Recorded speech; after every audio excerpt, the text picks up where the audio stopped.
나는 대출이 싫어. 우리 집은 대출이 하나도 없어. 자랑 삼아 이런 얘기하는 분들 계시죠. 그런데 빚을 무조건 피하겠다는 태도는 자본주의에서 속도를 포기하겠다는 말과 같습니다.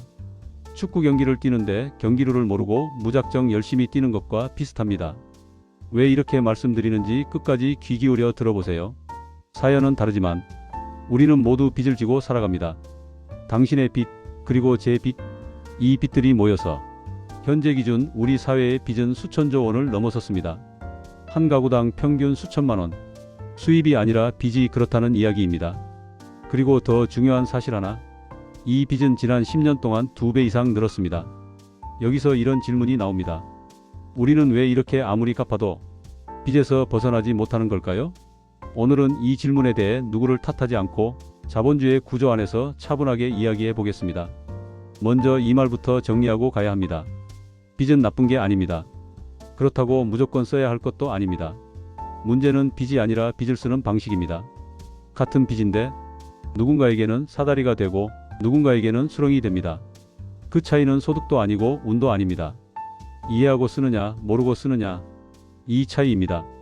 대부분의 사람들은 20대에 처음 빚을 집니다. 학자금 대출입니다. 이건 사치가 아닙니다. 미래의 소득을 당겨 쓰는 선택입니다. 문제는 졸업과 동시에 빚이 현실이 된다는 겁니다. 월급은 아직 적은데 상환은 바로 시작됩니다. 그때부터 삶이 줄어듭니다. 비싼 밥을 피하고 사람 만나는 횟수를 줄이고 하고 싶은 걸 미룹니다. 수천만 원을 갚으면 자유로워질 것 같죠. 그런데 막상 다 갚고 나면 이런 생각이 듭니다.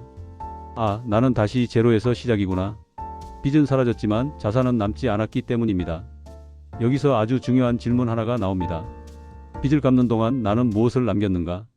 이 질문은 집을 살 때도 그대로 적용됩니다. 서울에 살고 있는 직장인 사연을 떠올려 봅시다. 지금 집을 팔면 현금 2억 정도가 생깁니다. 가고 싶은 집은 6억, 4억은 대출입니다. 이때 사람들은 이렇게 묻습니다. 이 정도 대출 위험하지 않나요? 그런데 이 질문에는 가장 중요한 전제가 빠져 있습니다.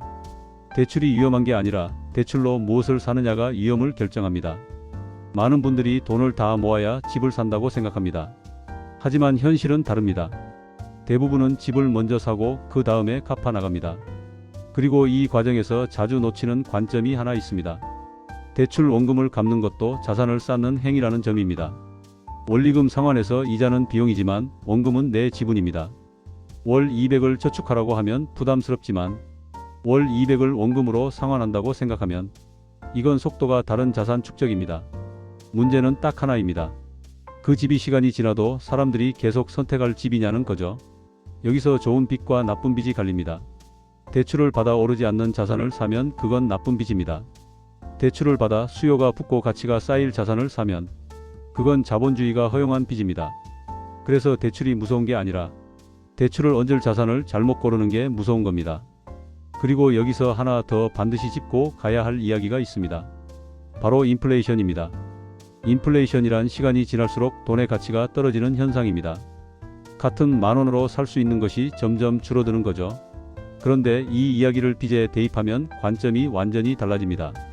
빚은 명목 금액으로는 그대로입니다. 4억은 10년이 지나도 4억입니다. 하지만 그 4억의 가치는 같지 않습니다. 인플레이션이 계속되면 돈의 가치가 떨어지고 그 결과 빚의 실질 가치도 함께 떨어집니다. 쉽게 말하면 이렇습니다.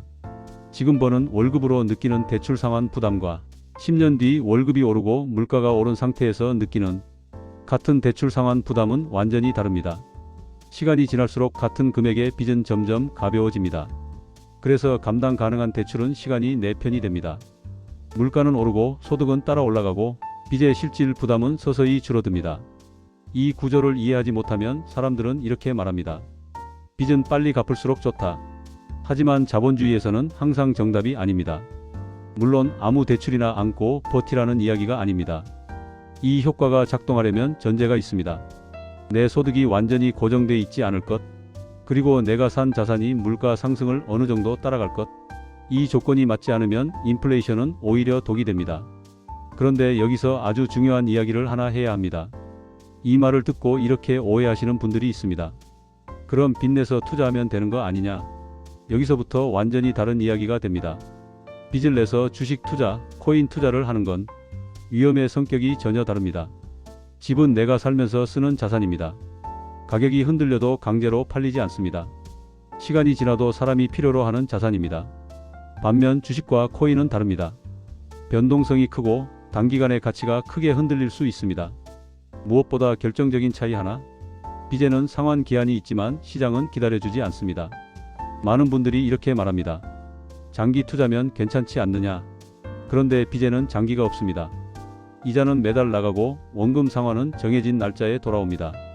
주식은 10년을 기다릴 수 있어도 대출은 10년을 기다려주지 않습니다.